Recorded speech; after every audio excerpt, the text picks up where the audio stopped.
الحمد لله رب العالمين والصلاة والسلام على أشرف الأنبياء والمرسلين وعلى آله وأصحابه أجمعين.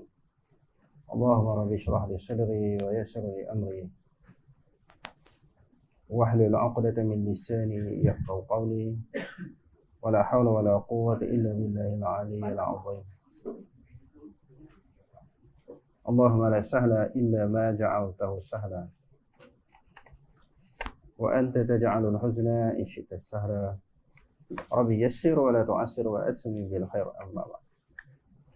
Kita sambung muka surat yang berapa itu? Muka surat 21. Syirik besar. Pertanyaan yang ke-1, apakah dosa yang paling besar di sisi Allah? Dosa ini diterbahagi kepada dua. Sebagaimana yang disebut dalam Al-Quran, disebut dalam hadis dan juga pendapat para ulama. Cuma di antara dosa-dosa besar yang paling besar sekali adalah apa? Dia kata, apakah dosa yang paling besar di sisi Allah?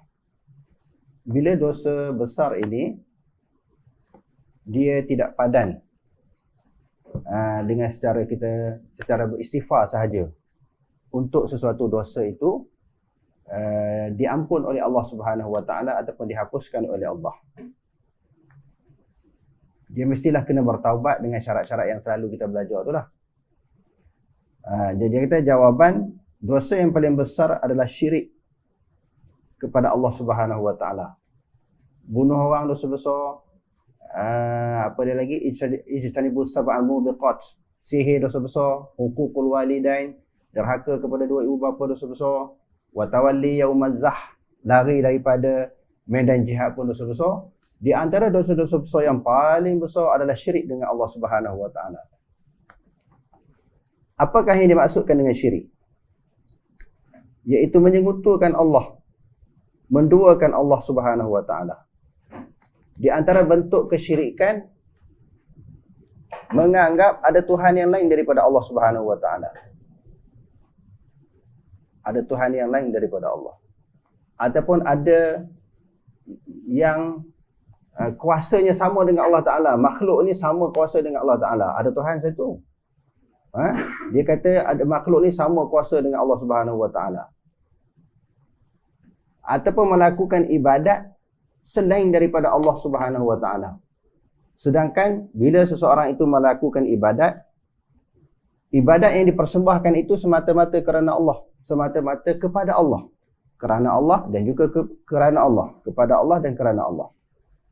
Tetapi ada di kalangan manusia seandainya mengiktikadkan ibadat itu boleh lain daripada Allah Subhanahu Wa Taala. Dipersembahkan ibadat selain daripada Allah. Itu pun termasuk daripada syirik dan termasuk daripada dosa yang paling besar. Dosa yang paling besar adalah syirik kepada Allah. Dalilnya adalah firman-Nya, iaitu firman Allah Subhanahu Wa Taala. Ya bunayya la tusyrik billah. Ini kata-kata siapa ni? Kata-kata Luqman kepada anaknya. Wahai anakku, janganlah kamu syirik kepada Allah. Sebab apa tak boleh syirik? Apa kesan kepada syirik? Apa musibah kepada syirik? Syirik itu dia kata di sini, ayat yang berikutnya, inna syirka la zulmun azim. Sesungguhnya syirik itu adalah merupakan satu kezaliman yang sangat besar. Apa maksud zalim? Bila kita melakukan sesuatu dosa, dianggap zalim. Kadang-kadang orang faham, zalim itu bila kita buat anaya. Buat anaya kepada pihak lain. Siksa orang ke, bunuh orang ke, bagi tekanan kepada orang ke, mendatangkan kesulitan, penderitaan kepada orang. Itu baru zalim. Itu juga sebahagian daripada kezaliman. Sebahagian daripada kezaliman, zalim-zalim itu dia melakukan kezaliman kepada diri sendiri. Bukan kepada pihak lain, kepada diri sendiri. Apakah yang dimaksudkan melakukan kezaliman kepada diri sendiri? Iaitu bila dia melakukan sesuatu kesalahan ataupun dosa, maksiat, kemungkaran, penyebab dia diazab oleh Allah Ta'ala. Sama ada dikenakan azab kubur ataupun di dalam neraka. maka dia telah buat naya kepada diri sendiri. Sepatutnya dia tidak diazab di dalam kubur. Dia tidak dihumban ke dalam neraka. Apabila sesuatu kesalahan yang dilakukan, penyebab kesalahan itu penyebab kepada dia disiksa di dalam neraka, maka dia telah buat naya kepada diri sendiri. Buat zalim kepada diri sendiri. Jadi zalim yang paling besar adalah syirik lah. Kerana syirik itu terkeluar daripada Islam. Dia jadi murtad. Bila terkeluar daripada Islam adalah kafir. Bila kafir ni dia kekal dalam neraka. Kafir kekal dalam neraka, maknanya buat naya pada diri sendiri lah. Jadi kita tengok di sini, Luqmanul Hakim, dia bagi nasihat, bagi wasiat kepada anaknya, wahai anakku, jangan kamu syirik kepada Allah. Kerana syirik itu adalah merupakan suatu kezaliman yang besar. Bab akidah ni sangat penting, tuan-tuan. Bukan sahaja Luqmanul Hakim, para nabi, sebelum mereka meninggal dunia, mereka mengumpulkan anak-anak mereka. Lalu mereka tanya, setelah aku meninggal dunia, madza ta'buduna min ba'di? Kamu nak sembah siapa? Nabi Ibrahim, Nabi Ismail, Yaqub. Sebelum mereka meninggal dunia, panggil anak-anak mereka ni berkumpul. Ya bunayya, madza ta'buduna min ba'di? Apa yang kamu akan sembah selepas peninggalanku? Qalu na'budu ilahaka wa ilaha abaika Ibrahim wa Ismail wa Ishaq ilahan wahida wa nahnu lahu muslimun. Semuanya mereka menjawab, kami akan sembah Allah, Tuhan kamu, Tuhan nenek moyang kami. Tuhan kamu dan Tuhan nenek moyang kamu, Ibrahim, Ishaq, Yaqub. Dan kami kepadanya, iaitu kepada Allah Subhanahu wa taala, berserah diri. Jadi kita tengok bukan sahaja Luqmanul Hakim, menjadi sunnah para nabi ini, mereka sangat-sangat memberi tekanan kepada anak cucu mereka tentang pegangan akidah. Sebab apa, tuan-tuan? Daripada akidah yang sahihah, daripada akidah yang betul lah, boleh menjamin sesuatu amalan kita, ibadat kita diterima oleh Allah. Kita dah buat ibadat macam-macam lah kan? Selain daripada puasa, semayang, puasa, zakat, haji, bersedekahnya, kita berselawatnya, baca Qurannya, berzikir dan sebagainya. Macam-macam ibadat. Dulu dah kita baca apa makna ibadat. Ibadat itu apa dia? Al-ibadatu ismun jami'un lima yuhibbuhu Allah minal aqwal wal af'al. Ibadat-ibadat itu sesuatu yang dikasihi oleh Allah. Sama ada di sudut perkataan ataupun perbuatan. Semua perkataan-perkataan dan perbuatan-perbuatan yang Allah Ta'ala sayang, Allah Ta'ala suka, semua dipanggil ibadat. Jadi untuk membolehkan sesuatu ibadat kita diterima oleh Allah Subhanahu Wa Ta'ala, akidah kita kena betul. Sebab tu jangan syirik. Kita dah baca pada pelajaran yang lalu, syarat untuk sesuatu ibadah diterima oleh Allah ada 3 kan? Pertamanya beriman kepada Allah. Innal ladzina amanu wa 'amilus solihat. Sesungguhnya orang yang beriman dan beramal soleh, lahum jannatun tajri min tahtihal anhar. Bagi mereka syurga-syurga yang mengalir di bawahnya sungai-sungai. Yang pertama daripada ayat Quran ini, ulama buat kesimpulan, ulama-ulama tafsir buat kesimpulan, mesti beriman dulu. Kalau dia sembahyang, puasa, zakat, haji, dia tak beriman, mana mungkin ibadat dia Allah Ta'ala akan terima. Sebab itu sebelum turunnya kefarduan tentang hukum syariat, sebelum Allah Ta'ala wajibkan sembahyang, puasa, zakat, haji, suruh apa dulu? Akidah dulu. Di Mekah 13 tahun. Hukum syariat 10 tahun di Madinah Al-Munawwarah. 13 tahun tu cerita akidah yang betul, akidah yang sahih macam mana. Kan orang jahiliah ini, dia daripada jahiliah semua berhala tokoh mempunyai beberapa kepercayaan khurafat, benda-benda yang bertentangan dengan akidah Islamiah yang sebenar. Bila mereka masuk Islam, kadang-kadang terpengaruh lagi dengan pemikiran-pemikiran, pegangan-pegangan akidah-akidah jahiliah. Diperbetulkan oleh Nabi. Jadi maknanya akidah kena betul. Yang keduanya kena ada ikhlas. Sebab Allah Ta'ala sebut dalam Quran, wa ma umiru illa liya'budullaha mukhlishina lahuddin. Tidaklah mereka diperintahkan, yakni manusia, melainkan beribadah kepada Allah Subhanahu Wa Ta'ala dengan tulus ikhlas kepada Allah. Yang ni banyak ada insya-Allah. Beriman, ikhlas. Banyak orang ada. Cuma satu lagi kadang-kadang tak ada. Beriman okey. Orang duk sembahyang, puasa, zakat, haji tu memang dia dah beriman kepada Allah Ta'ala. Dia boleh menerima Allah, menerima Rasul. Percaya kepada rukun iman, percaya kepada rukun Islam. Yang ni ada. Tang iman okey. Ikhlas insya-Allah ada. Memang bila buat sesuatu ibadat dipersembahkan kepada Allah, tidak ada maksud lain. Tidak ada tujuan lain, memang kerana Allah. Tapi yang ketiga apa dia? Muwafaqatur Rasul sallallahu alaihi wasallam. Sesuai dengan apa yang Nabi buat. Sesuai dengan apa yang Nabi buat. Sebab tu kita nak check ibadah kita, amalan kita. Kalau tak sesuai tak boleh. Orang tu buat. Di akhirat besok bukan tanya orang, kamu ikut Nabi tak? Kamu ikut Nabi tak? Jadi sesuai tak dengan amalan Nabi? Sebab kalau kita ikut pandangan orang, pandangan manusia. Orang tu kata macam ni, orang ni kata macam ni. Kalau 10 orang, 10 pandangan. 100 orang, 100 pandangan.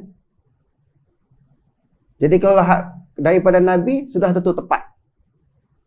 Sudah tentu tepat daripada Nabi SAW, maka tidak ada salah. Jadi maknanya yang ketiga ni kita kena check, tengok betul-betul sesuai ada amalan kita itu dengan apa yang Nabi buat.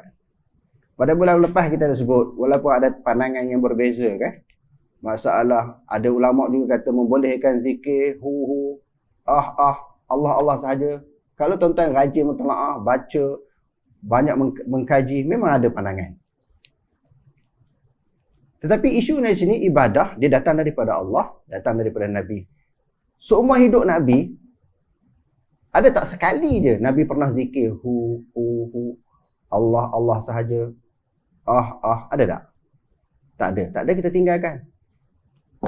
Jadi kalau orang kata dia nak beramal sebab dia kemukakan dalil pendapat ulama ni kitab sekian-sekian, dia punya pasal. Bagi kita ni, kita yakin dan kita percaya setiap amalan Allah Ta'ala akan tanya. Inna sam'a wal basara wal fu'ada kullu ulaika kana anhu mas'ula. Mesti Allah Ta'ala tanya. Kita boleh tak jawab kepada Allah? Kita berani tak mempertahankan ibadat kita bila Allah Ta'ala tanya? Contoh, andai kata kita ditanya, kamu ambil ibadat ni di mana? Sebab ibadat dia bersumberkan Quran dan hadis. Kita nak jawab macam mana kalau kita melakukan sesuatu ibadat tidak ada sumber daripada Quran dan hadis. Bila isu baru-baru ni viral tentang isu ni, saya mana-mana tempat masjid surau mengajar, saya akan sebutlah isu ini supaya nak bagi orang Islam faham. Ibadat ini kita nak persembahkan kepada Allah mesti ada dalil. Saya kata Nabi tak pernah sebut walaupun sekali dengan zikir ataupun Allah sahaja, tanpa disandarkan kepada subhanallah ke, Allahu akbar ke, alhamdulillah. Tiba-tiba minggu lepas saya mengajar di satu masjid, ada seorang sahabat tanya. Dia kata macam mana kata tak boleh? Sedangkan dalam Quran kan ada kalimah Allah. Tak ada kan kita sebut Allah. Dan juga dalam Quran juga ada perkataan hu. Kenapa tak boleh? Ini benda ni ada dalam Quran. Dia sanggah dengan penuh emosi. Saya cerita je, mula-mula saya dah bagi tahu pandangan memang ada pandangan yang berbeza daripada kalangan ulama. Cuma kita nak bincang dan kita nak bedah siasat tentang amalan ini. Nabi pernah tak buat sekali? Sebab Nabi lebih tahu Quran. Kalau kita kata ulama faham Quran, lebih faham daripada kita, Nabi dengan ulama. Siapa lebih faham Quran? Sahabat dengan ulama, siapa lebih faham Quran? Sahabat pernah tak berzikir macam tu? Tak pernah. Nabi pun tak pernah. Saya kata dalam Quran banyak perkataan. Bukan sahaja ada perkataan hu di dalam Quran, perkataan Allah di dalam Quran. Dalam Quran juga ada perkataan iblis, ada perkataan Firaun. Bolehkah kita berzikir Firaun? Iblis. Sebab alasannya perkataan itu ada dalam Quran. Dia tidak jadi ibadat kecuali kita baca daripada ayat. Awal ayat jumpa perkataan Firaun. Izhaba ila fir'auna innahu tagha. Bolehlah pahala kerana kita baca penuh ayat. Bukan kita menjadikan perkataan Firaun sebagai satu zikir. Iblis pun sama, ada perkataan iblis dalam Quran. Tetapi kalau kita baca penuh ayat, dia jadi ibadat lah. Sebab Nabi baca semua. Bukan ambil perkataan iblis itu kita berzikir. Begitu juga Allah. Jadi orang kita ni kadang-kadang dia kias tu tak betul. Dia cuba nak layan buruk, sedangkan Quran tu jelas. Jadi kita nak bincang di sini untuk ibadat kita diterima oleh Allah Subhanahu Wa Taala. Yang ketiga ni kita kena tekan. sesuai dengan apa yang Nabi buat. Kalau Nabi tak pernah buat, jangan kita duk pandai reka. Orang letaklah kitab setimbung depan kita, ada pendapat, ada dalil, tak boleh terima. Sebab ibadat dia datang daripada Allah, datang daripada Nabi. Dan ketika Rasulullah SAW ditanya doa apakah yang paling besar, dia kata dosa apakah yang paling besar, maka beliau menjawab, antaj'ala lillahi wa huwa khalaqaka niddan wa huwa khalaqaka. Antaj'ala lillahi niddan wa huwa khalaqaka. Kamu menjadikan tandingan bagi Allah. Tadi yang kita sebut tadi tandingan. Apa makna tandingan? Sekutu. Mensyirikkan, menduakan, menganggap Tuhan ini berbilang. Sedangkan kul huwallahu ahad, Allah Ta'ala itu esa. Bila sebut esa, satu boleh tak kita nisbahkan kepada Allah? Esa selalu kita dengar kan? Allah Ta'ala disebut dengan esa. Satu boleh tak? Allah Ta'ala ni satu. Setengah orang kata tak boleh. Boleh. Wa ilahukum ilahun wahid. Sebab tu saya kena tengok Quran. Saya tengah mengajar, ada seorang ustaz. Dia kata tak boleh ustaz. Salah tu di sudut akidah. Allah kena sebut esa saja. Sebab tu kena mengaji sifat 20 dia kata. Dia duduk sebelah saya. Ada juga orang tanya, orang Bangkang. Sebenarnya Bangkang ni bagus tuan-tuan. Lepas saya mengajar, tengah-tengah saya mengajar ni, tuan-tuan rasa tak betul salah, boleh Bangkang, tak ada masalah. Sebab tu dalam dunia semua, dia ada parti-parti pembangkang. Sebab nak perbetulkan parti pemerintah. Kalau parti pemerintah dah jadi pembangkang, dia pun akan kena perbetulkan pula parti yang baru pemerintah. Itu biasa tuan-tuan. Mengaji pun macam tu lah. Kalau tuan-tuan tak bangkang saya mengajar terus ya. Saya rasa saya tak salah. Mana boleh tak manusia tak salah? Lalu dia kata, tak boleh. Saya kata boleh. Sebab Allah Ta'ala kata, wa ilahukum ilahu wahid. Esa pun boleh kita sebut, satu pun boleh kita sebut. Jadi sebab tu saya kata, sama ada kita nak belajar ilmu tauhid ke, bersumberkan Al-Quran dengan hadis tepat. Belajar fiqh, dia ada dalil fiqh melalui Quran dan hadis. Tanpa kita menafikan pendapat ulama, istihad ulama. Tak, kita tak nafikan. Belajar tasawuf ke, tasawuf yang ada dalam Quran hadis, dia tak lari lah.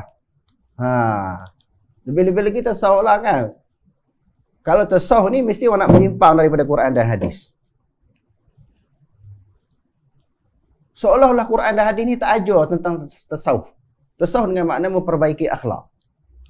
Seolah-olah tak ada dalam Quran, dalam hadis kita buat tasawuf. Mesti kena cari orang lain, syekh lain. Khalifah, dia panggil khalifah kalau orang yang boleh bagi ijazah ni. Guru lain. Bersumberkan kumpul Quran ni tak boleh. Sedangkan yang tu yang paling tepat. Jadi dia kata di sini, menjadikan Allah sebagai suatu tandingan. Padahal dialah semata-mata menciptamu. Kenapa nak menganggap ada Tuhan selain daripada Allah? Sedangkan di sudut hakikatnya memang tak ada Tuhan selain daripada Allah. Kenapa manusia nak mengiktiraf? Nak mengaku ada Tuhan selain daripada Allah. Dalam hadis ni jelas, sedangkan Allah Ta'ala menjadikan kamu. Kenapa kamu nak iktiraf, kamu nak mengakui, nak menganggap, nak mengatakan ada Tuhan lain? Sedangkan Allah Ta'ala terang menjadikan kamu. Sedangkan dialah yang telah menjadikan kamu. Jadi oleh kerana itu, kita mana-mana daripada kalangan manusia tidak boleh mengaku, mengiktiraf, mengatakan, beriktikad ada Tuhan yang selain daripada Allah Subhanahu Wa Taala itu. Selain daripada Allah tidak ada Tuhan. Cuma kalau di dalam pengajian akidah ataupun tauhid dia sebut juga ilah. Sebab itu dalam pengajian kita dulu kita sebut dua, ilahul haq, ilahul batil. Tuhan yang sebenar iaitu Allah. Ilahul batil, Tuhan yang salah. Sebut Tuhan juga. Kalau gitu, kalau dia bukan Tuhan, kenapa kamu panggil dia Tuhan? Kadang-kadang orang tanya balik kan. Tuhan terbagi kepada dua. Tuhan yang benar, Tuhan yang salah. Kalau dia bukan Tuhan, kenapa panggil Tuhan? Sebab Quran kata, afara'aita man ittakhadha ilahahu hawa. Quran kata, apakah Muhammad kamu tidak melihat orang yang menjadikan hawa nafsu sebagai Tuhan? Jadi para ulama tafsir menyebut sesuatu yang disembah semua dipanggil Tuhan. Berhala, tokong, matahari, hawa nafsu semua dipanggil Tuhan. Tetapi itu ilahul batil, Tuhan yang salah. Sebab dia tak layak dianggap sebagai Tuhan. Di sudut nama sahaja, di sudut perkataan dia sahaja kita sebut dia Tuhan, tetapi hakikatnya di sudut istilah dia bukan Tuhan. Pertanyaan yang kedua, apakah syirik besar itu? Dia kata dosa yang paling besar syirik. Syirik besar itu apa dia pula? Jawaban, syirik besar adalah beribadah kepada selain Allah, seperti menyeru ataupun berdoa kepada selain Allah. Banyak kan perkataan-perkataan petua-petua, amalan-amalan, dipanggil apa lagi? Amalan-amalan bersanad ni. Ni pun bahaya juga. Amalan-amalan bersanad berijazah ni kan, bila timbul kesulitan, doa kepada siapa? Doa kepada siapa? Bila berlaku kesulitan, ada kesusahan, bulia? Bahaya tu. Kenapa tak seru kepada Allah Ta'ala? Istastaghithuna rabbakum fastajaba lakum. Jadi kalau kamu beristighasah kepada Allah, apa maksud? Istighasah dah kita sebut pada pelajaran kita yang lalu. Yang pertama dia panggil isti'azah. Minta tolong kepada Allah daripada segala kejahatan makhluk. Jin, syaitan, manusia tak kisah. Tetapi kita minta doa kepada Allah daripada kejahatan mereka. Kejahatan jin ke, manusia ataupun syaitan. Yang kedua dipanggil apa? Tadi isti'azah. Yang kedua dipanggil istighasah. Istighasah ni bila kita terdesak. Kita duduk tengah lautan, bot kita karam ke, datang ombak yang kuat ke. Pada siapa kita nak minta? Tak lain dan tidak bukan kepada Allah. Setiap kali berlaku kesulitan, malapetaka, musibah, mesti kita berdoa kepada Allah. Ketika itu, bila dalam keadaan sulit, itu dipanggil istighasah. Isti'anah, pertolongan. Pertolongan biasa. Kita pancit kereta ke, minta tolong orang. Syirik tak? Itu dipanggil isti'anah. Sesuatu kemampuan sesuatu pekerjaan yang memang manusia mampu tolong. Mikrofon ni rosak, kita suruh orang baiki. Kenapa tak minta kepada Allah? Ada ustaz je lawyer buruk macam tu. Ada juga ustaz yang lawyer buruk. Kereta kita rosak, kenapa tak minta kepada Allah? Minta kepada manusia syirik Dia boleh faham macam mana dia tak boleh nak beza. Isti'azah lain, istighasah lain, isti'anah lain. Jadi dia rangkum semua. Jadi puak-puak ni dia minta tolong kat orang, kat doktor, kat pomen, syirik semua dia kata. Dia nak perlilah. Padahal ni dia tak faham apa makna istighasah. Jadi bagi kita yang belajar akidah Ahlussunnah wal Jamaah ni yang bersumber pada Quran dan hadis, kita jelas. Istighasah tu apa dia? Ketika sulit kita berdoa kepada Allah Ta'ala. Jadi semua selain daripada Buya Mulkan ini, banyak lagi kenyataan-kenyataan yang pelik yang sahabat-sahabat hantar. Senarai ini dihantar kepada saya. Nabi Adam diturunkan di Gunung Jerai. Allahumma salli ala sayyidina Muhammad. Sayyidina Uthman pernah sampai di Kedah. Allahumma salli ala sayyidina Muhammad. Dia tulis itu, saya baca macam tu lah. Kalau saya ubah, saya kata saya reka. Ni bukan saya reka. Bahan awet mumia Fir'aun diambil daripada Yan Kedah. Lepas tu dia hantar Allahumma salli ala sayyidina Muhammad. Saya baca apa yang dia hantar 600 kapal tentera. 600 kapal tentera Tariq bin Ziyad. Dibuat oleh orang Melayu Kedah. Allahumma salli ala sayyidina Muhammad. Besi digunakan oleh Zulkarnain untuk buat tembok penghalang Ya'juj dan Ma'juj diambil daripada Kedah. Pedang Nabi ditempah daripada Kedah. Kalau susah serulah nama Bulia Ibnu Mulkan. Siapa dia? Nabi Khidir. Banyak lagi tuan-tuan, saya baca sebahagian. Sedih lah sekarang macam-macam ni. Jadi macam majlis ilmu ni bukan satu majlis ilmiah. Jadi satu bahan senda gurau. Tempat cerita lawak. Dan makin menjadi-jadilah pula tuan-tuan. Seorang timbul mengaku bertemu dengan Nabi secara jaga. Apa nak jadi negara kita ni? Dulu dah seorang kita tak betul pegangan tu. Bila dia jumpa Nabi secara jaga, maka dia sahabat. Kita bertemu dengan dia, kita tabi'in. Tiba pula saya 2 hari timbul isu jumpa Nabi. Nabi kata kita bertemu dah di syurga besok. Maknanya dia confirm dah ahli syurga sebab Nabi cakap. Bila ada kita bagi pandangan, kita kata tak betul tu. Tengok dia orang ni. Dulu kita kata Nabi ke kanan, ulama ke kiri, kena ikut ulama. Ulama dia orang tak pakai. Dia orang nak ikut Nabi. Ini Nabi kata dia masuk syurga. Tak pening kepala kita. Bila dia kata, saya ulangi, Kalau Nabi ke kanan, ulama ke kiri. Kita kena ikut siapa? Ikut ulama, ikut tok guru ke kiri. Sekarang ni Nabi kata dia masuk syurga. Nabi, dia bertemu dengan Nabi. Macam mana tuan-tuan? Lagi orang keliru. Sebab tu kita menuntut, kita ajaklah orang ramai yang tengok live ni supaya mengaji bersumbungkan kepada Quran dan hadis. Kalau tidak jadi pening lah. Sebab yang menabalkan ulama ini anak murid. Mula-mula jadi tok guru, jadi ulama.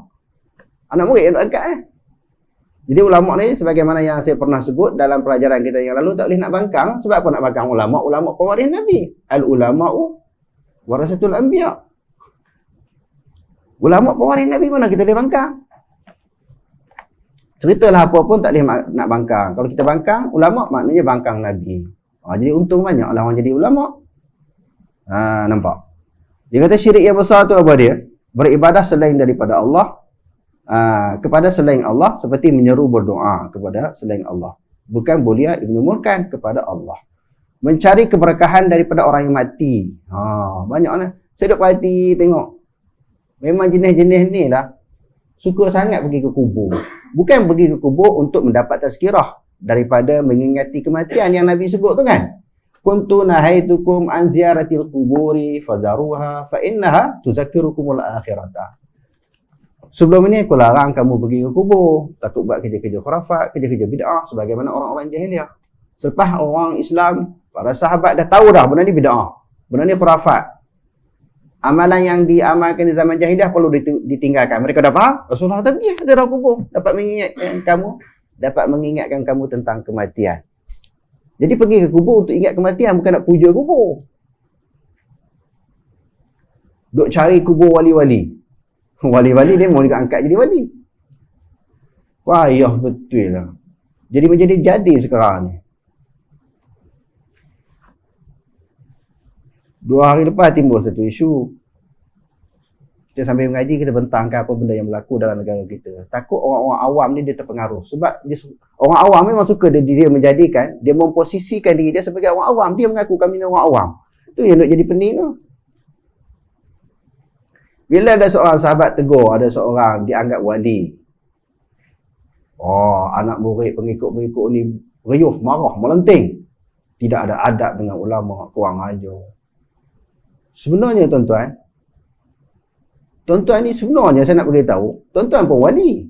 Bukan individu-individu tertentu. Semua ni wali belakang ni insya-Allah. Dia ni fatwa baru ni, orang akan potong ayat ni. Tak apa, potong tak apa.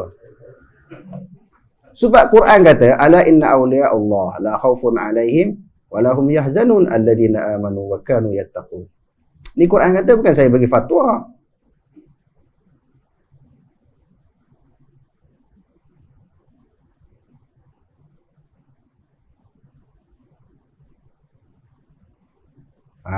Tuan-tuan tengok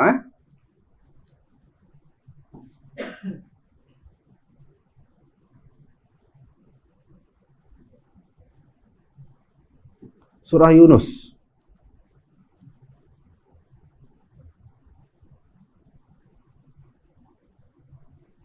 Nanti kita tengok ayat yang berapa? Ayat 216.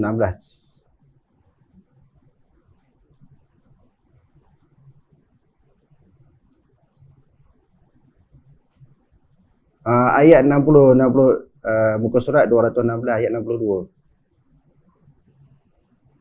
Atas sekali. Surah Yunus tuan-tuan balik baca Quran di rumah, tengok ala inna awliya Allah. Ketahuilah sesungguhnya wali-wali Allah la khaufun alaihim, tidak ada ketakutan atas mereka, walahum yahzanun, dan mereka tidak berduka cita. Siapa dia wali itu? Ni kalau kita mengaji dia panggil badan alladzina amanu wa kanu yattaqun. Mereka orang-orang yang beriman dan mereka adalah orang yang bertakwa. Yang tu yang wali. Maknanya semua ni orang beriman belaka kan? Insya-Allah kan? Tuan-tuan ni insya-Allah semua beriman dan semua orang bertakwa, semua takut kepada Allah. Jadi Allah Taala kata wali itu orang yang beriman dan orang yang takut kepada Allah, bukan individu-individu yang tertentu sahaja. Jadi banyaklah dalam dunia ni wali. Nampak? Bukan seorang je. Bukan beberapa orang sahaja. Jadi hakikatnya orang yang beriman dan bertakwa kepada Allah, semuanya wali-wali Allah. Atau meminta tolong kepada orang yang hidup tapi dia tidak hadir, tidak mendengarnya. Orang duduk jauh. Duduk di mana? Hadramaut. Contohnya kita duduk Malaysia ni. Dia duduk Hadramaut minta tolong ke dia. Dia tak dengar pun. Kecuali kita telefon tu cerita lain. Kita duduk cakap ni. Ya sekian-sekian. Ya wali sekian-sekian kan. Abudullah wa la tusyriku bihi syai'a. Beribadahlah kepada Allah dan janganlah kamu mempersekutukannya dengan sesuatu pun. Dia suruh ibadah semata-mata kepada Allah dan dalam waktu yang sama jangan syirik kepada Allah. Sebab orang kafir di zaman Nabi SAW, dia boleh sembahyang, boleh. Lepas tu dia semua tokong boleh. Dia boleh buat ibadat ikut cara Nabi. Dan syirik, dia buat ibadat cara syirik, cara nenek moyang pun boleh. Semua tokong. Yang tu yang turun surah Qul ya ayyuhal kafirun tu. Mereka nak tentang akidah, tentang agama ini boleh tolak ansur. Di hujung ayat itu Allah Ta'ala kata apa? Lakum dinukum waliyadin. Kepada kamu agama kamu, kepadaku agamaku. Tidak boleh syirik. Bila sembah Allah, dia telah kena meninggalkan sembahan-sembahan selain daripada Allah. Bila dah sembah Allah, kena tinggal sembahan-sembahan selain daripada Allah. Wa may yakfur bit-taghut wa yu'min billah faqad istamsaka bil urwatil wuthqa. Orang siapa yang mengkufurkan taghut, dia tolak kesyirikan, tolak kafir, tolak taghut dan dia beriman kepada Allah, sesungguhnya dia telah memegang satu simpulan tali yang sangat kukuh. Maknanya akidah dia betul. Akidah dia tepat. Jangan syirik dan beriman kepada Allah. Dan Nabi SAW bersabda, akbarul kabairi al-isyraku billah.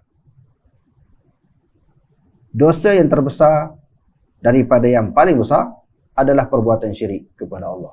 Yang ni yang kena perbetul akidah ni. Sebagaimana yang kita sebutkan tadi, Nabi usaha dakwah yang pertama yang dilakukan oleh Nabi Muhammad SAW dan seluruh para Nabi, bukan Nabi Muhammad je. Bukan Nabi Muhammad SAW sahaja. Bahkan seluruh para Nabi. Awal-awal dakwah yang mereka sampaikan kepada umat mereka, kepada kaum mereka, supaya sembah Allah Ta'ala, jangan syirik. Perbetulkan akidah. Walaqad ba'athna fi kulli ummatin rasulan an ya'budullaha wajtanibut taghut. Demi sesungguhnya kami telah membangkitkan kepada setiap umat itu akan seorang rasul. Apa tugas, peranan dan kerja rasul ini? Mengajak manusia supaya menyembah Allah dan menjauhkan diri daripada taghut. Taghut ni kita sebut ma'ubida min dunillah. Sembahan selain daripada Allah Subhanahu wa taala.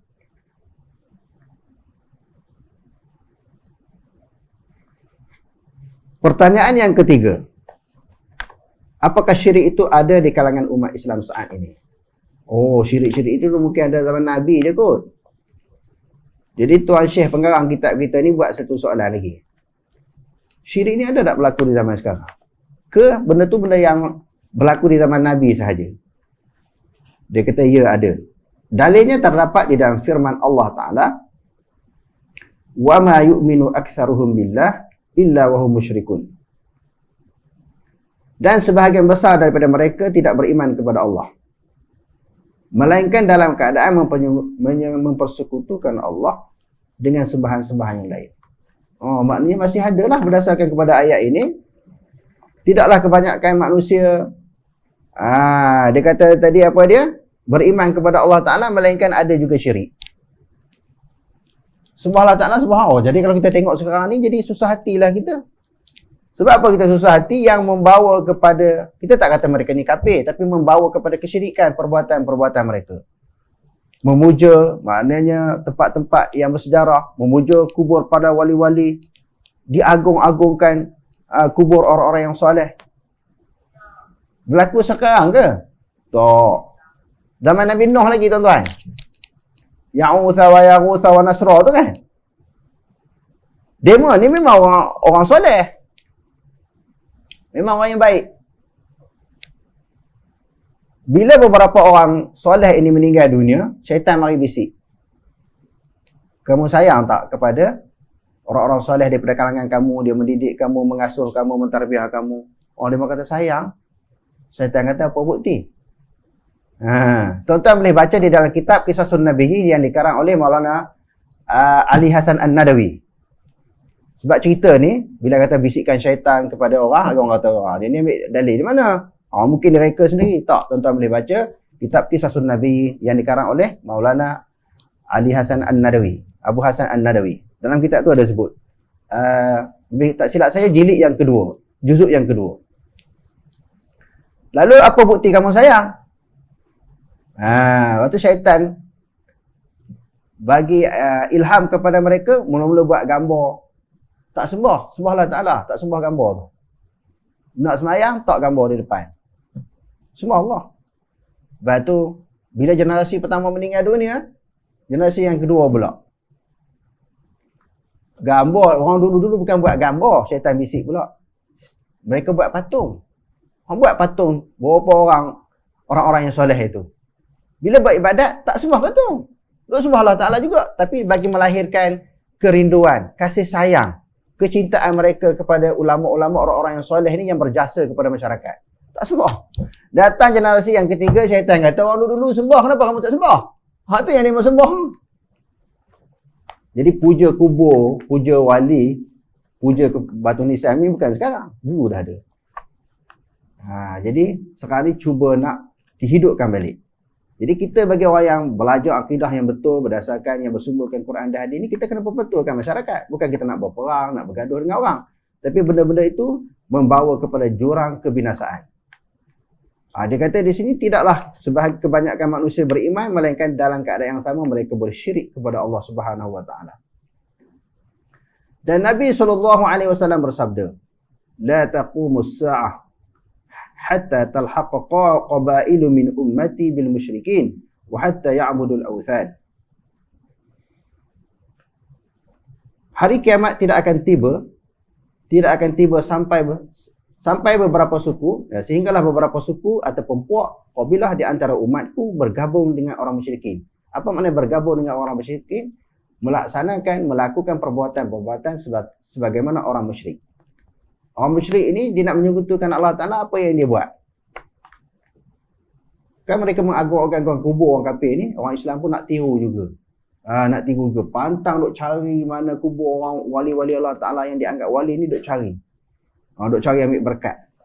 Yang kita pelik tuan-tuan, pihak-pihak ataupun golongan yang tertentu ini, kalau jumpa hadis ahad yang berkaitan dengan isu akidah, mereka tak pakai. Mereka kata hadis ahad tak pakai. Hadis Allah Ta'ala, apa dia? Aqtiqha fa innaha mu'minah, hadis jariyah. Tak dipakai, hadis tu hadis ahad. Hadis apa? Inna abi wa abaka finnar. Tak dipakai, ini hadis ahad. Walaupun sahih. Konon-kononnya terlalu teliti nak jaga bab akidah. Terlalu teliti nak jaga bab akidah ni, hadis ahad tak pakai. Walaupun hadis tu sahih. Tapi tak sampai hadis mutawatir, tak dipakai. Akidah kena detail, kena terperinci, kena kuat. Tiba-tiba bab syirik mereka tak jaga. Mudah-mudah membesarkan kubur wali-wali ataupun orang yang soleh. Yang tu tak takut syirik. Hadis ahad sahih pun mereka kata tak dipakai. Macam apa punya pemikiran ni tuan-tuan? Bukan generasi awal yang membahagikan mutawatir sahih ni yang mengatakan kalau hadis mutawatir saja bab akidah boleh pakai. Kalau hadis ahad tak boleh pakai. Ini generasi yang ujung lah. So, mereka membuat satu kaedah yang sesuai dengan pendirian mereka. Sedangkan walaupun hadis ahad seorang dua yang meriwayatkan, tapi kalau benda tu sahih, tetap ianya daripada Nabi. Bagi ulama-ulama yang membantah golongan yang mengatakan hadis ahad tak boleh berhujah di dalam masalah akidah, mereka kata Nabi sendiri bagi tahu ini Rasulullah. Apa orang yang sebelum ada orang Islam, siapa yang bagi tahu Nabi ni Rasulullah? Nabi seorang ya. Kalau gitu Quran tak boleh pakai. Quran itu datang dalam bentuk mutawatir, tapi hadis Quran yang turun kepada Nabi dulu, mula-mula turun kepada Nabi. Nabi yang mengaku dia adalah utusan daripada Allah Ta'ala, dia seorang. Lepas tu dah orang ramai dah masuk Islam, baru orang sokong dia, kata memang dia Nabi. Tapi untuk pastikan dia Nabi, mesti dia daripada Allah. Bila daripada Allah dalam bentuk wahyu. Wahyu turun kepada Nabi seorang. Kalau hadis ahad tak dipakai, Nabi tak dipakai. Dan bukan semua utusan yang diutuskan oleh Rasulullah melibatkan beberapa ramai sahabat. Kadang-kadang seorang, kadang-kadang dua orang. Maka utusan Rasulullah ni juga tak boleh pakai. Termasuk di dalam hari Ahad. Di antaranya apa dia? Lamma ba'atha Rasulullah sallallahu alaihi wasallam Mu'adz bin Jabal ila al-Yaman. Di antaranya ketika mengutuskan Mu'adz bin Jabal ke negeri Yaman. Bukan satu kumpulan yang ramai. Jadi kesimpulannya kita nak beritahu di sini hadis Ahad ke hadis mutawatir dia boleh pakai belaka. Walaupun hadis Ahad ni tidaklah sekuat hadis mutawatir. Jadi isunya kita nak sebut di sini, ada pihak tak pakai hadis Ahad berkaitan dengan akidah, tetapi dalam bab yang lain mereka mempermudahkan melakukan sesuatu perkara yang dianggap boleh membahayakan akidah. Bila menganggap sesuatu itu berkuasa selain daripada Allah Ta'ala, pujaan kepada kubur, kepada wali dan sebagainya, boleh membawa kepada syirik, yang tu dipermudahkan. Oh tak apa, ambil berkat. Oh ambil berkat. Puak ni sahaja ni tak kerti, tak faham. Dituduh kot tu pula. La taqumus sa'ah hatta talhaqul qabailu min ummati bil musyrikin wa hatta ya'budul awthan. Hari kiamat tidak akan tiba sampai beberapa suku di antara umatku bergabung dengan orang-orang musyrik. Dan hingga mereka menyembah berhala. Satu hari boleh jadi sembah kalau kita tak halang yang disembah oleh orang-orang musyrik itu. Jadi sebab itu, benda ni jangan jadi darah daging. Jangan jadi berkembang. Mula-mula dia nak berkembang tu, masa tu kita kena cantah. Kalau kita tak cantah, dia dah jadi merebak. Jadi susah tuan-tuan. Jadi nak naik tu, dia nak naik sikit, terluku kepala dulu. Dia keluar sikit. Kalau kita biar, sekarang ni dia akan bertambah. Walaupun orang yang memperbetulkan kesilapan-kesilapan yang berlaku ni dituduh macam-macam, tak apa. Sebab ajaran yang kita nak bawa ni bukan nak bawa kepada mana-mana individu, nak ajak sokong individu ataupun kumpulan. Kita nak ajak orang ikut Allah dan ikut Nabi. Itu sahaja tujuan dan maksud kita. Jadi walaupun bertentangan dengan kebanyakan orang, kita kena beritahu. Pertanyaan yang keempat, apa hukum berdoa kepada orang mati ataupun menghidupkan atau orang yang hidup yang tidak hadir? Jawaban, berdoa kepada orang mati ataupun mereka yang tidak hadir adalah sebuah bentuk syirik. Allah berfirman, وَلَا تَدْعُ مِن دُونِ اللَّهِ مَا لَا يَنْفَعُكَ وَلَا يَضُرُّكَ فَإِنْ فَعَلْتَ فَإِنَّكَ إِذًا مِنَ الظَّالِمِينَ. Dan janganlah kamu menyembah apa-apa yang tidak memberi manfaat dan tidak pula memberi mudarat kepadamu selain Allah. Sebab jika kamu berbuat yang demikian itu, maka sesungguhnya kamu kalau begitu termasuk orang-orang yang zalim. Zalim tadi apa? Syirik lah kan? Inna syirka la zulmun azim. Zalim yang dimaksudkan di sini apa dia? Iaitu syirik. Kita sembah, kita puja sesuatu yang tidak dapat memberi manfaat. Iaitu makhluk lah. Makhluk ini. Dan juga tidak dapat memberi mudarat. Bukan sahaja manfaat, dia juga tidak dapat memberi mudarat. Allah Ta'ala kata, kalau kamu buat juga macam tu, kamu termasuk daripada kalangan orang yang zalim. Yang menghukumkan zalim, pelaku-pelaku tindakan yang demikian bukan manusia, tetapi Allah Subhanahu Wa Ta'ala. Kita nak ke tuan-tuan? Allah Ta'ala cop kita ni orang buat zalim.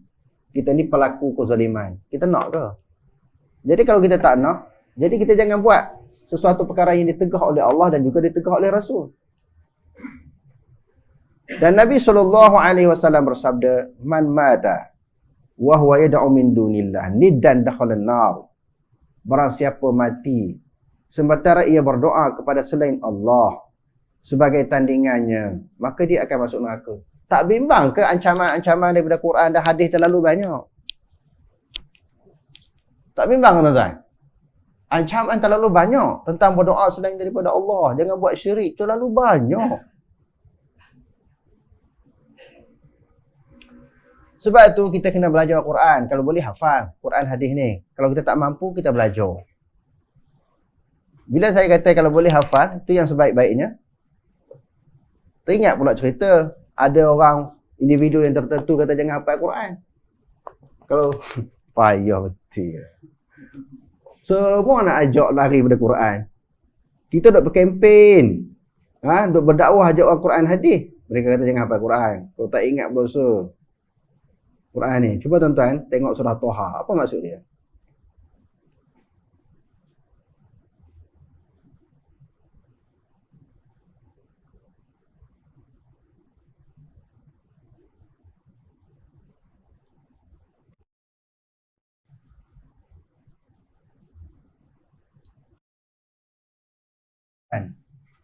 baru kita tahu apa maksud bila lupa Quran itu berdosa. Apa maksud? Wa man a'rada an zikri, barang siapa yang berpaling daripada peringatanku, fa innalahu ma'isyatan dhanka, maka sesungguhnya baginya kehidupan yang sempit. Wa nahsyuruhu yaumal qiyamati a'ma, dan kami akan membangkitkan akannya pada hari kiamat dalam keadaan buta. Siapa-siapa yang berpaling daripada peringatan Allah, bila Allah Ta'ala bangkitkan dia, hidupkan dia di dalam keadaan buta, qala rabbi lima hasyartani a'ma. Dia kata, wahai Tuhanku, kenapakah kamu membangkitkan aku dalam keadaan buta?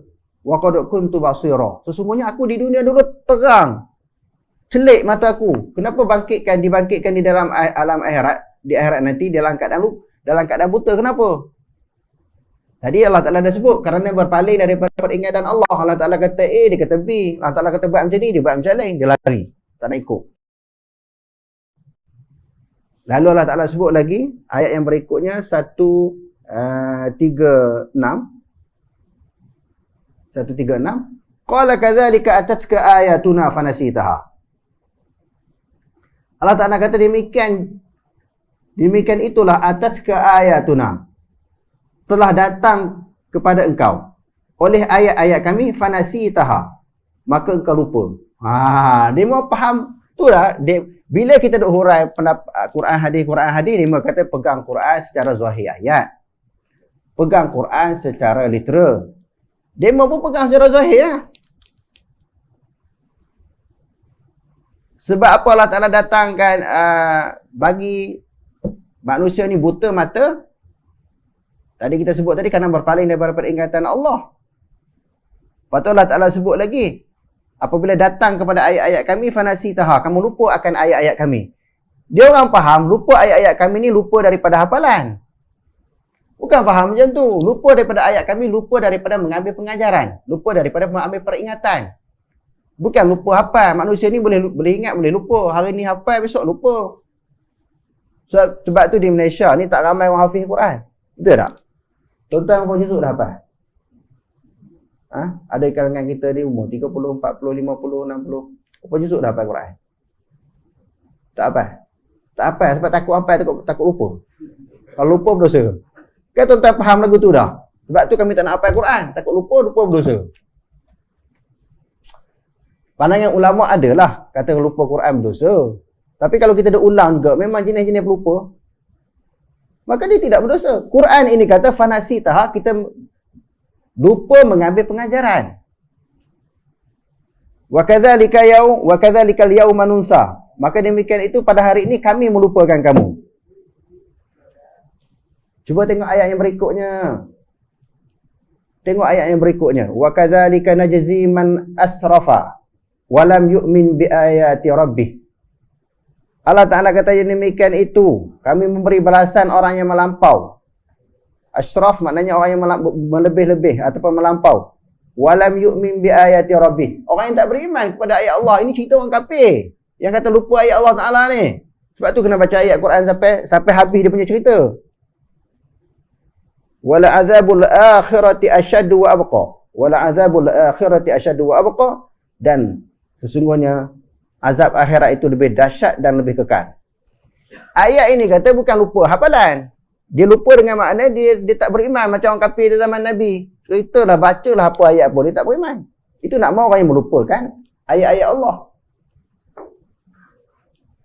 Ini saya menyarankan jangan hafal Quran. Allahu Akbar. Orang nak sarankan suruh hafal Quran, suruh fahami Al-Quran. Dia kata jangan hafal Quran. Bahaya tak bahaya apabila seorang itu dianggap wali? Dia anggap orang yang terlalu hebat, tak boleh kita nak kontra dengan dia. Kalau kita kontra, kamu ni kurang ajar, kamu ni tak ada adab dengan para ulama. Ulama tu dia yang angkat. Sedangkan kita bagi tahu benda yang salah. Bukan kita kurang ajar dengan mana-mana orang. Kita kena beradab. Kalau orang yang biasa-biasa pun kita kena beradab, apatah lagi orang yang soleh, orang yang baik. Cuma kita perbetul satu kesilapan. Kita perbetulkan kesilapan yang dilakukan oleh individu-individu ataupun pihak-pihak yang tertentu. Sebab Imam Malik kata, ayat ni selalu kita sebut, kullu qawlin yu'khadhu wa yutraku illa qawlun nabi. Setiap perkataan boleh diambil dan boleh ditolak melainkan perkataan Nabi. Dalam pandangan Imam Syafi'i, ada tak berbeza dengan Imam Malik? Sedangkan Imam Malik itu guru dia. Ada tak ada? Kurang ajar ke Imam Syafi'i dengan Imam Malik? Dia mengaji dengan Imam Malik, berapa banyak pandangan Imam Malik ni dia tak pakai. Adakah Imam Syafi'i kurang ajar? Kalau berbeza dengan tuan guru dia, bahkan Imam Malik ni semua orang iktiraf ulama'. Hak individu ni belum tentu ulama', tetapi tak apalah. Kalau orang nak kata dia ulama', kita tak petikai yang tu. Tetapi tang salah tu tak salah. Bila Imam Ahmad bin Hanbal pula mengaji dengan Imam Syafi'i, adakah semua pendapat Imam Syafi'i, Imam Ahmad ikut? Tak. Sebab tu dia ada mazhab baru. Adakah Imam Ahmad ni kurang ajar dengan Imam Syafi'i? Tak kurang ajar. Berbeza pendapat itu biasa. Dan ayat yang berikutnya tuan-tuan tengok.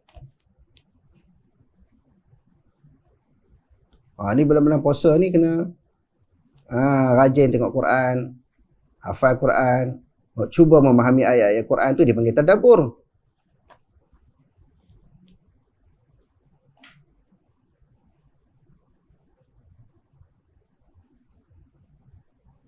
Surah Al-A'raf.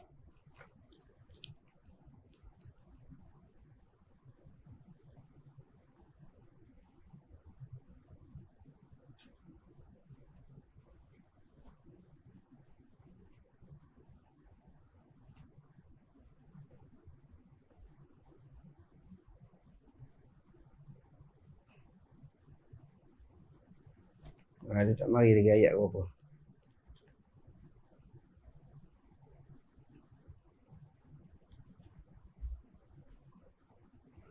Walaqad zara'na, ayat 179. Ayat 179 surah Al-A'raf. Sesungguhnya kami menghimpunkan bagi neraka Jahannam kebanyakan daripada jin dan manusia. Lahum qulubun la yafqahuna biha.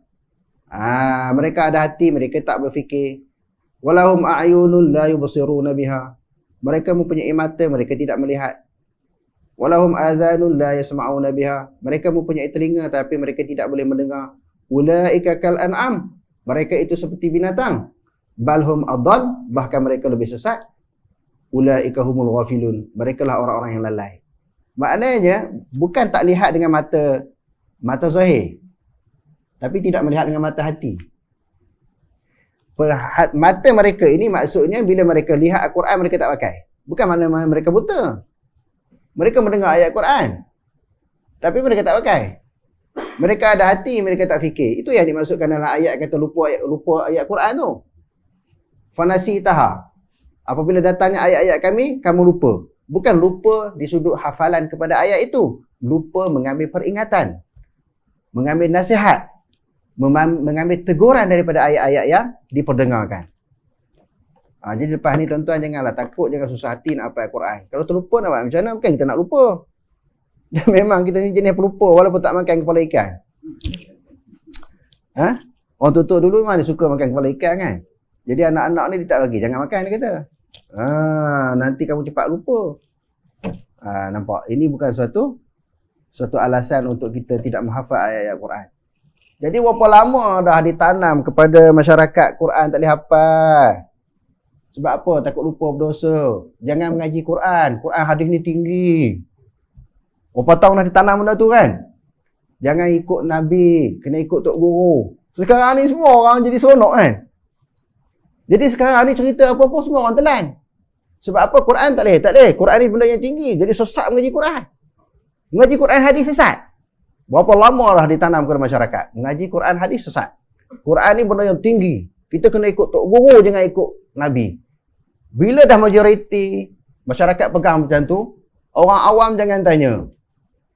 Tak layak orang awam nak tanya dalil. Dia tanam dah berapa lama ni? Suruh Malaysia macam tu. Tiba-tiba kita buat mari dalil, tengok. Nak kenal ciri-ciri W, sikit-sikit tanya dalil. Sikit-sikit tanya dalil. Sikit-sikit baca Quran, baca hadis. Dia dah tanam macam tu, masyarakat kata betul. Masyarakat ni kata betul apa yang Tok Guru kita sebut dulu. Sebab pokok ni dah muncul lah. Kami dari kecil-kecil dah beritahu. Sekarang ni mereka senang hati. Apa yang mereka tanam dapat hasil. Hasil je mereka kutip sekarang ni. Anak murid tak ada debat dalam majlis, tak ada tanya, terima je. Oh, dahsyat tuan-tuan. Nak bersih macam kita nak bersih macam lumpur yang berlaku di Selangor baru ni lah. Sampai satu kaki, dua kaki punya lumpur dengan water jet pun tak jadi apa ni. Daki tu dah ada dalam hati manusia ni. Kita nak perbetulkan senang ke benda tu? Kalau baca dalil Quran hadis, baca dalil Quran hadis Wahabi. Ajak kembali kepada Quran hadis Wahabi. Mereka tak pakai pendapat ulama. Sedangkan setiap ayat Quran, setiap hadis Nabi, alhamdulillah, semua kita rujuk pendapat ulama. Tak ada buat andaian kita sendiri. Tapi itulah tuduhan, tak pakai pendapat ulama. Hai, letih tuan-tuan, nak basuh benda ni bukan senang.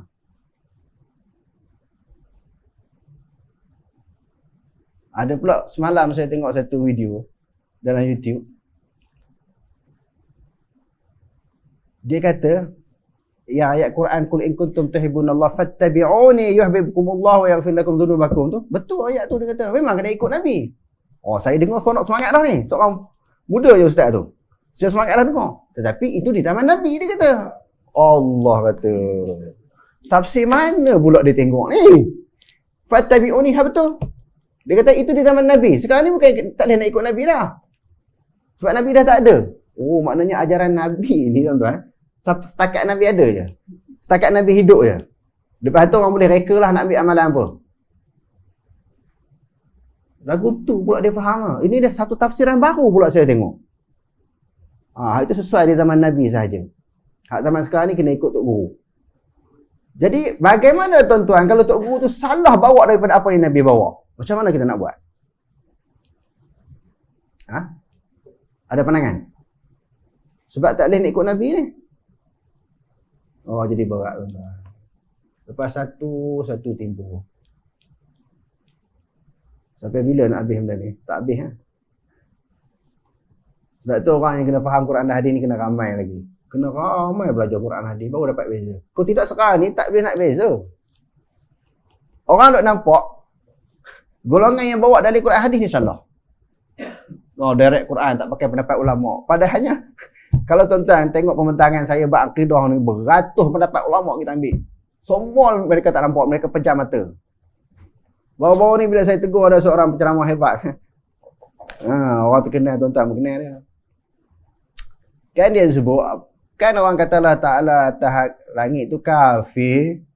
Saya pun buat kemukakan beberapa, kalau nak beratus pandangan ulama. Kalau tuan-tuan boleh baca kitab Al-Arshu dikarang oleh Imam Zahabi. Imam Ibnu Abdul Bar di dalam kitab At-Tamhid. Berpuluh-puluh kitab, beratus pendapat ulama. Tiba-tiba penyokong-penyokong yang fanatik, anak murid yang ta'asub ni, dia bukan kata kat kamu, kenapa kamu nak berasa hati? La ilaha illallah. Saya bukan berasa hati kalau orang kata kat saya. Fakta, pendapat, kenyataan kamu itu salah. Kalau kata kafir, berapa ribu ulama kafir? Yang kata Allah Ta'ala atas Allah Ta'ala atas langit ni. Saya bagi kitab, tunjuk kitab. Dia tak baca langsung. Duk ulang benda-benda yang sama. Kenapa? Dia, kalau kamu tak makan cabai, kenapa kamu rasa pedas? Itu pula ujalan la ilaha illallah. Isu bukan makan cabai. Kalau saya ni memang makan cabai. Cabai ni saya buat ulang. Memang saya tak rasa pedas. Cabai Melaka tu, cabai burung tu saya buat ulang je. Kalau isu cabai ni memang saya tak terasa. Tapi isu ni saya terasa bukan kerana sebut tentang pendapat saya. Kerana pendapat yang saya kemukakan itu pendapat ulama-ulama salaf yang kata Allah Ta'ala atas langit, Allah Ta'ala tarah ni. Dia boleh kata pula kenapa kamu terasa hati? Bukan sebut nama kamu. Sebab dia telah memfitnahkan para ulama. Telah menghukumkan para ulama yang kata Allah Ta'ala tarah itu terkeluar daripada Islam. Letih buat tuan-tuan. Letih nak cerita benda macam ni. Kita dah ulang banyak kali lah. Suruh baca kitab ni. Suruh baca kitab ni. Nak faham akidah salaf, mesti kena baca akidah-akidah yang dikarang oleh ulama salaf. Ataupun ulama khalaf yang menakalkan pendapat ulama-ulama salaf. Seperti Imam Baghawi ketika mentafsirkan ayat Ar-Rahmanu ala Ashistawa. Aamintum man fis sama' di dalam tafsir Baghawi. Kalau kita baca tafsir At-Tabari, bagaimana Imam Tabari menakalkan pendapat Mujahid, pendapat golongan-golongan salaf tentang Ar-Rahmanu ala Istawa. Istawa dengan makna apa? Dia orang tak baca langsung. Dia ulang benda yang sama. Hai, letih tuan-tuan. Tapi alhamdulillah, dengan penerangan pendedahan kita ni, orang yang nak cari kebenaran dia baca balik apa yang kita baca. Apa yang kita bentangkan mereka baca balik. Hak tak nak cari kebenaran tu terpulang dia punya pasal. Jadi kembali kepada orang yang mengajak, golongan yang mengajak kembali kepada Quran hadis lah paling banyak mengambil pendapat para ulama. Sebab apa? Nak faham Quran hadis itu bukan senang selain daripada kena mengaji. Kena bertalaki Quran hadis ni. Yang keduanya nak faham lagi kena rojok pendapat-pendapat para ulama yang banyak. Macam mana kata tak pakai pendapat ulama? Yang duk kata tengok ikut ulama, mengambil pendapat ulama, duk baca kitab nipis-nipis tu daripada 20 tahun yang kita kenal lagu tu, mana pendapat ulama yang dia bentang kan? Tak ada. Ulama kata macam ni, ulama nak kata ni. Ulama mana sebut nama? Kitab apa yang kamu baca? Hak kata golongan yang tak pakai pendapat ulama ni macam-macam kitab kita kemukakan kepada mereka. Fakta dalil yang sebenarnya macam ni, sama ada sudut akidah ke ataupun di sudut fiqh ke, tasawuf dan sebagainya. Jadi tuan-tuan, bila ramainya golongan ini muncul dalam masyarakat, kena ramai lagi orang-orang yang belajar sunnah, belajar ilmu bersumberkan kepada Quran dan hadis Nabi SAW. Pertanyaan yang kelima itu termasuk sesuatu, pertanyaan yang kelima. Pertanyaan yang kelima, apakah berdoa itu termasuk suatu bentuk ibadat? Doa-doa ni dianggap ibadat ataupun tidak? Jawaban, doa adalah suatu bentuk ibadah. Allah berfirman, "Wa qala rabbukum ud'uni astajib lakum. Innal ladzina yastakbiruna 'an 'ibadati sayadkhuluna jahannama dakhirin." Dan Rabbmu berfirman, berdoalah kepadaku, nescaya akan kuperkenankan bagimu. Sesungguhnya orang-orang yang menyombongkan diri daripada beribadah kepadaku akan masuk neraka jahanam dalam keadaan hina dina. Maknanya orang yang tak nak tunduk kepada Allah, sombong, takabur daripada beribadat kepada Allah, mereka buat ibadat selain daripada Allah Subhanahu Wa Taala. Jadi janji Allah Subhanahu Wa Taala di dalam ayat ini, mereka akan dimasukkan ke neraka jahanam di dalam keadaan hina. Bila masuk neraka tu confirm hina. Masuklah neraka mana pun. Mereka menunjukkan telah mendapat kehinaan daripada Allah. Sepatutnya ibadat itu dipersembahkan kepada Allah. Tunduk dan patuh kita kepada Allah, bukan kita beribadat selain daripada Allah. Dan Nabi SAW bersabda, "Ad-du'a'u huwal ibadatu." Doa itu adalah ibadah. Doa saja dipanggil ibadat. Selain daripada sembahyang, puasa, zakat, haji, bersedekah dan sebagainya, baca Quran, doa sahaja tuan-tuan. Doa itu sahaja dianggap sebagai ibadat. Oleh kerana itu, hendaklah kita memperbanyakkan doa kepada Allah Ta'ala. Lebih-lebih lagi sekarang ni, cabaran kita ni atas dunia ni cukup hebat. Macam mana sebelum kita mati ni, timbul macam-macam kekeliruan yang dibangkitkan oleh pihak-pihak tertentu. Individu-individu tertentu nak mengelirukan pemikiran kita terhadap pegangan agama Islam. Ini zaman kita dah macam-macam lah. Kita mati besok, anak cucu kita akan hadapi suasana yang lebih teruk daripada sekarang ni. Jadi kita nak kena ajak lah. Keluarga kita sendiri dulu yang pertama. Ya ayyuhallazina amanu qu anfusakum wa ahlikum nar. Wahai orang beriman, peliharalah, jagalah diri kamu dan ahli kamu daripada neraka. Anak-anak kita ni kena tanam akidah salah betul-betul mantap. Tuan-tuan, balik ni ajar sendiri kita ni. Kita dah mengaji lah, jangan duk kira kita saja. Besok kita mati, anak isteri kita ikut lain. Jangan ajar akidah yang betul. Semua bersumber dari Quran dan hadis. Kadang-kadang orang ni duk mengaji sunnah dia saja. Anak isteri dia tak faham tentang sunnah. Tak boleh. Hak ni akidah yang betul-betul mantap ni. Akidah yang berpegang, yang bersumberkan direct daripada Quran dan hadis. Nanti orang kata pula, Quran hadis saja ke tak tengok pendapat ulama? Tak. Kitab ini sendiri pun ditekarang oleh para ulama. Jadi kalau kita tak mantap akidah kita, macam mana kita nak memantapkan akidah keluarga kita? Wallahu a'lam, aqulu qawli hadza wastaghfirullahal azim wa lakum. Wassalamualaikum warahmatullahi taala wabarakatuh.